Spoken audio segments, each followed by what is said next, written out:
2500 برس پہلے. کب؟ 2500 برس پہلے، حضرت عیسیٰ سے پہلے. حضرت عیسیٰ سے پہلے ابھی عیسائیت نہیں شروع ہوئی ہے، اور ان کا فلسفہ پوری دنیا میں پھیل رہا. اور یونان ایک ترقی یافتہ ملک ہے. اور سقراط بچپن سے آثار نظر آ جاتے ہیں علم کے. ابھی 16 سال کا تھا کہ علم تو اس کے چہرے سے برس رہا تھا، ٹپک رہا تھا 16 سال کی عمر سے، اس لیے کہ اس کو ایک بڑا آدمی بننا تھا. بڑا آدمی اندر چھپا ہوتا ہے، وہ چہرے سے ظاہر ہو جاتا ہے. خوبصورت بھی تھا، آنکھیں بھی اچھی تھیں، بڑی بڑی آنکھیں تھیں، کھلتا ہوا رنگ تھا، اور چوڑا سینہ تھا، بھرے بھرے بازو تھے. جوانی آ رہی تھی، 16 برس کا تھا. لوگ دیکھتے اس کو، سمجھتے کہ کوئی بڑا شجاع، بڑا بہادر ہے. ایسے میں ایک دن باپ نے دیکھا کہ رنگ زرد ہونے لگا، جیسے پیلیا یرقان کی بیماری ہوتی ہے، جیسے وہ اس کو لگ گئی. تو جب یہ بیماری پھیلتی تھی اور لگتی تھی تو اس کا علاج یونانی حکما جو حکمت جانتے تھے وہ اس طرح کرتے تھے کہ انہوں نے بہت سے اژدہے پال رکھے تھے، اور اس کے ذریعے پیلیا کا علاج کرتے تھے کہ جو مریض ہوتا تھا، جو زرد ہونے لگتا تھا، اس کو اژدہے کے گھر میں پھینک دیتے تھے. وہ سارے سانپ مل کر اس کا جو پیلا رنگ تھا اسے چوس کے کھینچ کے ٹھیک کر دیتے تھے، اور وہ وہاں سے تندرست ہو کے نکل آتا تھا. باپ نے دیکھا اور کہا بیٹا تم کیا، یہ آنکھیں بھی تمہاری زرد ہو رہی ہیں، رنگ بھی زرد ہوتا جا رہا ہے، چلو میں تمہیں لے چلوں وہاں علاج کے لیے. کہاں لے جائیں گے آپ؟ کہ وہ وہاں اژدہے جو پلے ہوئے ہیں اس میں تمہیں حکیم ڈال دے گا، اور پھر وہ تمہیں ٹھیک کر دے گا، تمہارا یہ ساری بیماری کو جو ہے وہ چوس لے گا. تو سقراط نے باپ سے کہا بابا آپ کو پتہ نہیں مجھے کوئی بیماری نہیں ہے، بلکہ آج کل میں جب راتوں کو سوتا ہوں تو روزانہ ایک خواب دیکھ رہا ہوں. اس خواب نے مجھے اتنا پریشان کیا ہوا ہے کہ میں جو کچھ دیکھتا ہوں اس کی تلاش میں ہوں کہ وہ مجھے کب ملے گا. تو باپ نے کہا کیا خواب دیکھتے ہو؟ کہ بس میں روز یہ دیکھتا ہوں کہ جیسے ہی میں سوتا ہوں تو میں یہ دیکھتا ہوں کہ آسمان کی بلندیوں میں سارے ستاروں میں سے 3 ستارے طلوع کرتے ہیں، اور وہ ایک ساتھ 1 2 3 ایک ہی قطار میں آ جاتے ہیں، اور وہ اتنے بڑے بڑے ستارے ہیں سورج کے برابر، اور تینوں ایک ہی قطار میں آ جاتے ہیں. اور پھر میں غور سے دیکھتا ہوں تو ایک ستارے پہ لکھا ہوتا ہے اللہ، ایک ستارے پہ لکھا ہوتا ہے محمد، ایک ستارے پہ لکھا ہوتا ہے علی، اور پھر میری آنکھ کھل جاتی ہے. اس نے کہا بھائی یہ تو، باپ نے کہا کہ یہ نام تو کبھی ہم نے یونانی کتابوں میں تو نہیں پڑھے، تم جو یہ نام بتا رہے ہو. کہا میں کیا کروں کہ میں تو وہ نام پڑھ رہا ہوں.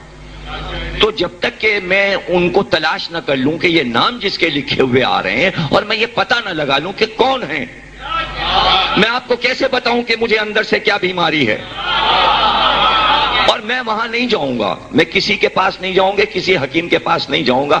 آپ مجھے سوچنے دیجئے، فکر کرنے دیجئے، کتابیں پڑھنے دیجئے، میں ایک نہ ایک دن بات کو پالوں گا. باپ نے دیکھا کہ یہ عجیب عجیب بہکی بہکی باتیں کر رہا ہے، کچھ دیوانہ سا ہو گیا ہے. کچھ دنوں کے بعد اس نے کہا کہ مجھے فکر ہو گئی ہے کہ تم مجھے بیمار لگتے ہو اور تمہارے ذہن کے اوپر کچھ اثر ہو گیا ہے. اس نے کہا ایسا نہیں ہے، بلکہ میں ایک نام کا پتہ لگا چکا ہوں. ان 3 ناموں میں سے ایک نام کا پتہ میں نے لگا لیا ہے کہ وہ کون ہے.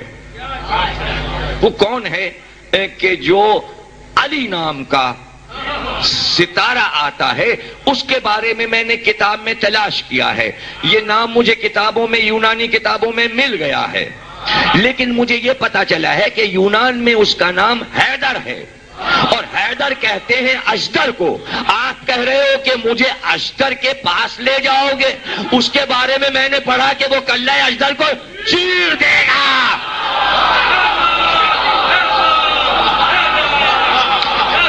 مجھے تو جب وہ ہستی مل گئی تو میں اشتر کے پاس کیوں جاؤں، میں سانپ سے اپنا علاج کیوں کراؤں، مجھے تو وہ مل گیا تو میں اس کے حوالے اپنی بیماری کیوں نہ کر دوں، اور آپ دیکھیں گے کہ میں ایک دن ٹھیک ہو جاؤں گا۔ اس کے بعد اس کا باپ مر بھی گیا، اس نے کیا پا لیا، دنیا کا سب سے بڑا فلسفی بنا، اور اس منزل تک دیکھیے وہ چلا حیدر سے، اور پھر پتہ لگاتے لگاتے جب اس کا بڑھاپا آیا تو اس نے پا لیا کہ اللہ کیا ہے۔ یونانی یہی نہیں جانتے تھے کہ اللہ کیا ہے۔ سب سے پہلے اس نے تصور دیا، اور اس نے توحید کا تصور دیا کہ بھائی یہ پوری دنیا جو تم ستاروں کے چکر میں پھنسے ہوئے، یہ جو آپ دیکھتے ہیں برج وغیرہ، یہ سارے بنائے ہوئے یونانیوں کے ہیں، اس لیے کہ ستاروں پر ریسرچ یونانیوں نے کی تھی۔ اس نے کہا تم کن ستاروں کے چکر میں پھنسے ہوئے ہو، میں نے تو ایسے ستارے دیکھ لیے، اور اس میں ایک نام جو ہے وہ اشارہ کر رہا ہے کہ اس کائنات کا چلانے والا ایک ہے۔ جب اس نے ایک کا تصور دیا تو بادشاہ نے اس کو پھانسی کا حکم دیا کہ یہ اپنے دیوتاؤں سے ہٹ کر جو یونان کے دیوتا ہیں ان سے ہٹا رہا ہے عوام کو، اور ایک ایسی طرف لے جا رہا ہے جو نظر ہی نہیں آتا، اور جانے کن ہستیوں کی باتیں کر رہا ہے۔ تو یونان میں سزا یہ دی جاتی تھی، ایک عمارت تھی اور سیاسی قیدیوں کو اس میں رکھ دیا جاتا تھا، اس میں لے جا کے پہلے مقدمہ چلتا تھا، جرا ہوتی تھی، وکلا آتے تھے کہ اگر تمہارا کوئی وکیل ہے تو اپنی صفائی تم دے سکتے ہو تو دے دو۔ یہ یونان جو آپ دیکھ رہے ہیں نا کہ یہ جو سیاسی دنیا چل رہی ہے پورے ورلڈ میں، یہ یونان کی بنائی ہوئی سیاست پہ چل رہی ہے۔ یہ ساری کتابیں سیاسیات پر یونان میں پہلے لکھی گئیں، اور وہیں سے لفظ سیاست یہ سب کچھ شروع ہوا۔ پہلی کائنات کی پہلی اسمبلی یونان میں بنی، جو آپ 3 ٹوٹے ہوئے در دیکھتے ہو کبھی کسی تصویر وغیرہ میں، تو وہ ان کی 8000 برس پرانی اسمبلی ہے جو پہاڑ کے اوپر بنی ہے، بہت بلندی کے اوپر، اور کئی بار وہ زلزلے میں ٹوٹ چکی، پھوٹ چکی، پھر بنی، پھر بنی، پھر بنی، پھر بنی، اور یہ اب پھر بن رہی ہے۔ سقراط کا شاگرد افلاطون، افلاطون کا شاگرد ارسطو، اور وہ خواب دیکھ رہا ہے اور وہ خبر دے رہا ہے کہ ایک ہے جو اس دنیا کو چلا رہا ہے، اور اس کو سزا کیا مل رہی ہے، اس عمارت میں اس کا مقدمہ چلے گا، اور مقدمے کے بعد سزا کیا ہے، سزا یہ ہے کہ ایک پیالہ بھر کے زہر کھول دیا جاتا اور وہ اس کے سامنے رکھ دیا جاتا، اٹھاؤ اور پی لو۔ یہ تھی یونان میں سزا۔ مقدمہ چل رہا ہے، اس کا مقدمہ چل رہا ہے سقراط کا۔ رات کو جتنے بڑے بڑے اس کے ججز ہیں اور وکلا ہیں جو وہاں آتے ہیں، کہنے لگے سقراط کوئی دروازے تو بند نہیں ہے، دروازے تو بند نہیں ہیں، تم چاہو تو کسی رات کو بھاگ جاؤ، ہم تمہیں روکیں گے بھی نہیں، ہم نہیں چاہتے کہ اتنا بڑا آدمی مارا جائے، تم دوسرے ملک نکل جاؤ، وہاں تمہارا فلسفہ پنپے گا، مشہور ہوگا، لوگ تمہیں مانیں گے۔ یہ یونانی تمہیں نہیں سمجھ رہے تو نہ سمجھیں۔ اس نے کہا بھائی کیا میں بھاگ کے اپنا نام و نشان مٹا دوں کہ میں جھوٹا تھا؟ میں نے تو ایک کے بارے میں کہا ہے کہ اس کائنات کا چلانے والا ایک ہے، تو میں نے کوئی غلط تو نہیں کہا، اس لیے کہ مجھ کو حیدر نے خبر دی ہے کہ اس کائنات کو ایک چلا رہا ہے، میں اپنے موقف سے ہٹوں گا نہیں، میں اپنے اصول سے نہیں ہٹوں گا، یہ مجھے زہر کا پیالہ پلا دیں تو پلا دیں، میں بھاگ کے کیوں جاؤں؟ اور سنو، تم اپنے سارے بڑے بڑے جو وزراء ہیں ان کو یہ بات بتا دو کہ سقراط بھاگ کے کیوں نہیں جا رہا ہے، اس لیے کہ کل رات میں نے ایک خواب دیکھا۔ یہ سقراط پہ کتاب ملتی ہے، لاہور میں چھپی ہے، اور یہاں کراچی میں آپ کو ویلکم پہ مل جائے گی، چونکہ CSS میں کورس میں سقراط اور سکندر دونوں داخل ہیں، تو ایک پیپر کے لیے وہ سب کچھ پڑھنا پڑتا ہے جس میں ارسطو، سقراط سب کے سوال نامے فلسفے میں آتے ہیں، تب سی ایس ایس کر کے کہیں کمشنر وغیرہ لگ جاتے ہیں. تو سی ایس ایس میں سب یہ پڑھاتے ہیں پاکستان میں. تو وہ کتاب جو سقراط، صرف اس پہ لکھا ہے سقراط، مشہور کتاب ہے، اس میں یہ لکھا ہے، یہ خواب اس کا کہتا ہے کہ رات میں نے خواب دیکھا کہ سفید کپڑوں میں ایک بی بی نقاب پوش، کہ جب وہ آسمان سے اتری تو ان کے تمام کپڑوں میں ستارے چمک رہے تھے اور لگ رہا تھا ستارے ٹوٹ ٹوٹ کے گر رہے ہیں، چاروں طرف سے ان پر ستاروں کی بارش ہو رہی ہے. اور وہ ایک بار اتر کر آئیں اور انہوں نے آواز دی، سقراط سقراط ڈرنا نہیں، تمہاری موت تمہاری بدنامی نہیں بنے گی. اب دیکھیں عیسائی کہتے ہیں یہ مریم آئی تھیں، چلیے مریم آئی تھیں. سقراط تو کہہ رہا ہے اگر مریم آئی تھیں تو مریم سے پہلے سقراط کے خواب میں عیسیٰ کو آنا چاہیے تھا.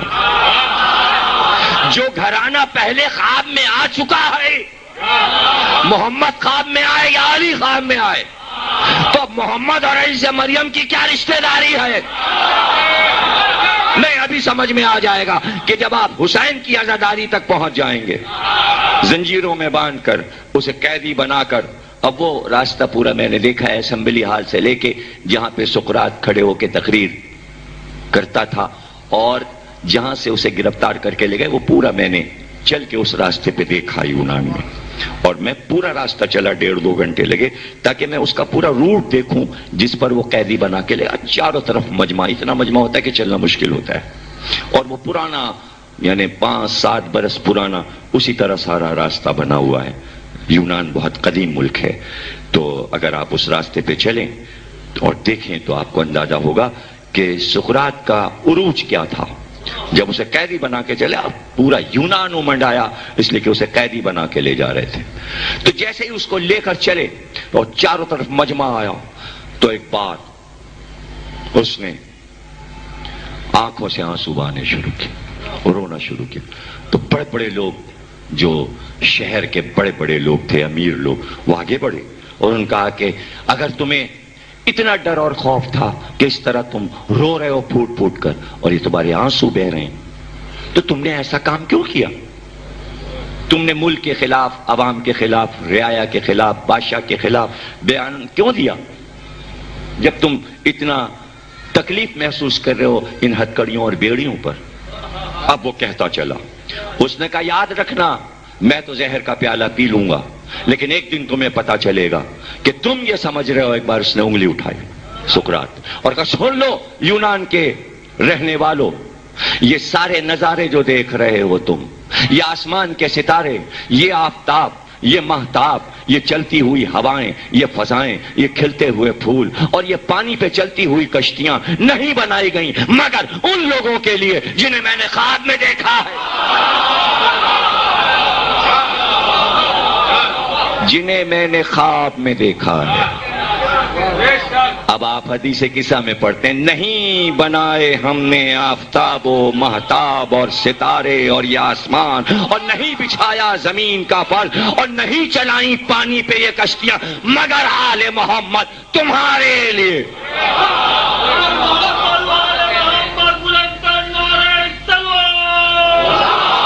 حدیث قصہ میں یہ بیان 2 بار آتا ہے، ایک بار بی بی خود بیان کرتی ہیں اور ایک بار اللہ آسمان پہ فرشتوں سے کہہ رہا ہے، اے میرے آسمان پہ بسنے والو،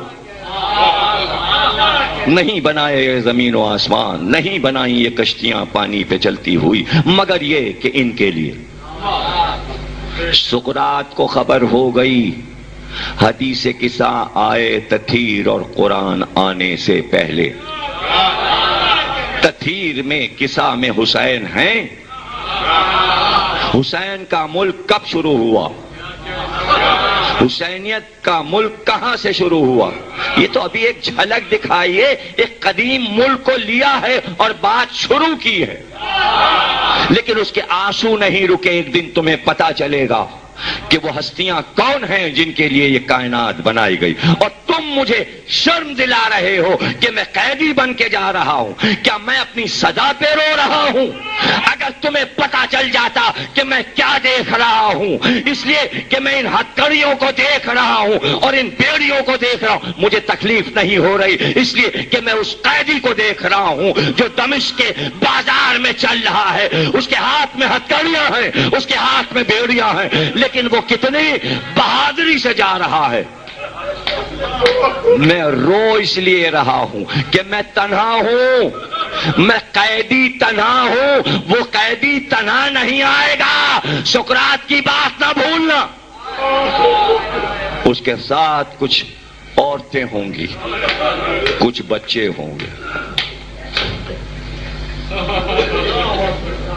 سقراط مر گیا، لیکن مرنے سے پہلے حسین کی مجلس پڑھ گیا، ذکر سید سجاد کر گیا، یعنی واقع کربلا کا اختتام ہو رہا ہے سید سجاد کی اسیری پر۔ گویا پورا کربلا واقعہ سمجھ گیا تھا سقراط۔ آج پوری دنیا کے فلسفے کا دار و مدار سقراط پر ہے، اور سقراط کے عقیدے کا دار و مدار حسینیت پر ہے۔ نہ سمجھے دنیا تو ہم کیا کریں؟